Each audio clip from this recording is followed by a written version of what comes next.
महाराष्ट्रीयन लग्नात केळवण का केलं जातं?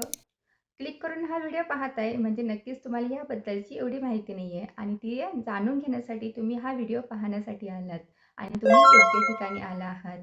ह्या व्हिडिओमध्ये मी आज तुमच्याबरोबर शेअर करणार आहे केळवण या समारंभाबद्दलची माहिती. 3, 2, 1. महाराष्ट्रीयन लग्न सोहळा सुरू होताच केळवण या समारंभाला सुरुवात होते. महाराष्ट्रीयन लग्न म्हटलं की फक्त विधी नाही, तर भरपूर मजा, भावना आणि नात्यांची उभ असते. आणि त्या सगळ्यातला एक खूप खास आणि जवळचा असा समारंभ म्हणजे केळवण.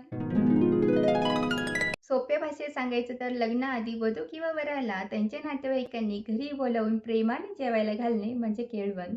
पण खरं सांगायचं तर हे फक्त जेवण नाही, तर तो एक छोटंसं सेलिब्रेशन असतं आपल्या माणसांसोबतचा. केळवणाचं कारण खूप सिंपल आणि सुंदर आहे. एक आपुलकी दाखवण्यासाठी, वधूवराला आशीर्वाद देण्यासाठी आणि लग्नाआधी एकत्र क्वालिटी टाइम स्पेंड करण्यासाठी. कारण लग्नानंतर सगळं बदलणार असतं. त्यामुळे हे मोमेंट्स खूप स्पेशल असतात. या दिवशी घरात एकदम उत्साह असतो. वधू किंवा वराचं औक्षण केलं जातं. फुलांचा हार घालतात आणि मग सुरू होतं प्रेमाने वाढलेलं जेवण. सोबत असतात हशा, गप्पा, गोष्टी आणि खूप साऱ्या आठवणी.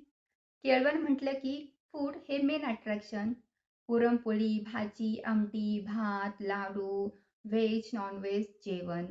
पण खरं सांगायचं तर चव पदार्थाची नसते, तर चव असते त्यामागच्या प्रेमाची. आजकाल केळवण अजून इंटरेस्टिंग झालं आहे. Theme decoration, reels, photoshoot.